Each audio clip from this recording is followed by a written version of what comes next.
దేవుని పరిశుద్ధ నామమునకు మహిమ కలుగును గాక. దేవుడిచ్చిన ఈ మరొక నూతన దినమును బట్టి దేవాది దేవునికి వందనాలు స్తోత్రాలు చెల్లించుకుంటూ ఈరోజు మన అంశము ద ప్రామిస్ ఆఫ్ రెజరక్షన్. పునరుద్ధాన దినాన దేవుడు ఇచ్చినటువంటి ఒక గొప్ప వాగ్దానాన్ని ఈ దినం మనం ధ్యానం చేసుకోబోతూ ఉన్నాము. మార్కు సువార్త 16వ అధ్యాయము 15వ వచనము 17, 18 వచనాలను మనం చూచినట్లయితే 15వ వచనంలో ఇలా వ్రాయబడి ఉంది, మరియు మీరు సర్వలోకమునకు వెళ్ళి సర్వ సృష్టికి సువార్త ప్రకటించుడి. 17వ వచనంలో నమ్మిన వారి వలన ఈ సూచక క్రియలు కనబడును, ఏవనగా నా నామమున దయ్యములను వెళ్ళగొట్టుదురు, క్రొత్త భాషలు మాట్లాడుదురు, పాములను ఎత్తి పట్టుకొందురు, మరణకరమైనది ఏది త్రాగినను అది వారికి హాని చేయదు, రోగుల మీద చేతులుంచినప్పుడు వారు స్వస్థత పొందుదురని వారితో చెప్పెను. ఇక్కడ మనం గమనించినట్లయితే ఒక గొప్ప ఆదేశం, గ్రేట్ కమిషన్ అంటాం కదా, ఒక గొప్ప ఆదేశాన్ని దేవుడు యేసు ప్రభు శిష్యులకిచ్చి అది చేయడానికి సపోర్టుగా ఒక వాగ్దానాన్ని ఇవ్వడం మనం గమనిస్తాం. 17, 18 వచనాల్లో ఆ వాగ్దానాన్ని మనం చూసాము.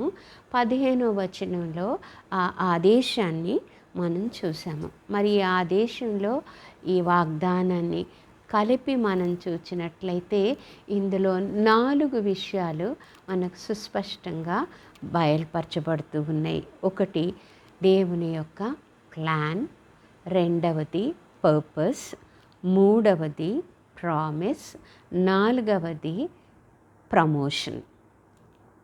Plan, purpose, promise, promotion. ఈ 4 విషయాలు కూడా ఈ 3 వచనాల్లో ఇమిడి ఉండటం మనం గమనిస్తున్నాం. మొట్టమొదటిది మనం ప్లాన్ అంటే ప్రణాళిక. మన పట్ల మనల్ని శిష్యులుగా, విశ్వాసులుగా చేయడంలో దేవుని యొక్క ప్రణాళిక ఏమై ఉన్నదంటే, ఈ ప్రత్యేకమైన ఆదేశాన్ని లోకంలోనికి తీసుకొని పోవడానికి మనలను ఆయన ఎన్నుకొన్నాడు, మనలను తన ప్రణాళికలో పెట్టుకున్నాడు. ఎన్నుకోవడం అనేది ఆయన యొక్క ప్రణాళిక. రెండవది పర్పస్, ఆయన యొక్క ఉద్దేశము. ఆయన యొక్క ఉద్దేశం ఏంటంటే లోకమంతా కూడా రక్షించబడాలి. అందుకోసమే సర్వలోకానికి, సర్వ సృష్టికి ఈ సువార్తను ప్రకటించమని మనకు చెప్తూ ఉన్నాడు. మనకి ఏది అడ్డు రాదు అని చెప్తూ ఉన్నాడు.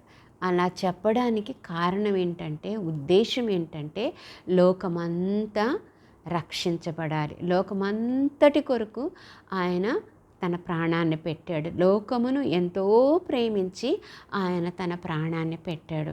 కాబట్టి ఆ ఉద్దేశంతో దేవుడు ఈ వాగ్దానాన్ని, ఈ ఆదేశాన్ని మనకిచ్చాడు.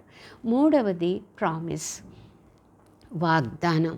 ఆయన ఇచ్చిన వాగ్దానం ఏంటంటే మనం 17, 18 వచనాల్లో మనం చదివాం.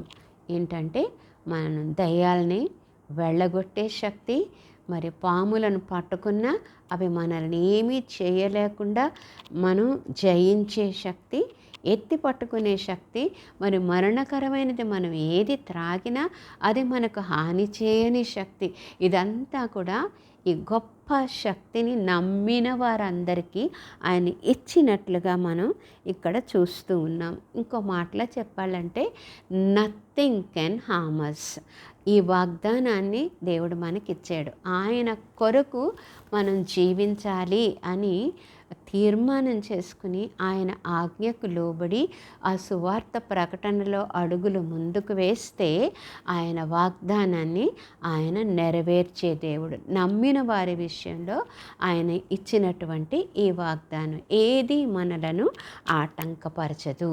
మరి ఆఖరిది, 4వది ప్రమోషన్ అంటే ఈ రక్షణ ప్రణాళికను లోకములోనికి ప్రమోట్ చేసేటటువంటిది. లోకంలోనికి తీసుకుని వెళ్ళేటటువంటిది పని దేవుడు మనకు అప్పగించి ఉన్నాడు. ఇదంతా కూడా ఈ 2, 3 వచనాలలో ఆయన ఇమిడ్చి ఈరోజు మనకు చెప్తూ ఉన్నాడు. మరి ఈరోజు నువ్వు నిజంగా ప్రభువుని నమ్మి ఉన్నట్లయితే, నువ్వు నిజంగా విశ్వాసివైతే, నువ్వు నిజంగా పునరుద్ధాన శక్తిని కలిగిన వాడవైతే, ఈ 3 నీ భుజముల మీద, నీ మీద నమ్మకంతో దేవుడు పెడుతూ ఉన్నాడు. సర్వలోకానికి వెళ్ళమన్నాడు, సర్వ సృష్టిని ప్రకటించమన్నాడు. ఆ సృష్టికి సువార్తను ప్రకటించేటప్పుడు నీకు ఏ హాని కలగకుండా చూసేటటువంటి బాధ్యత ఆయన తీసుకుంటానన్నాడు.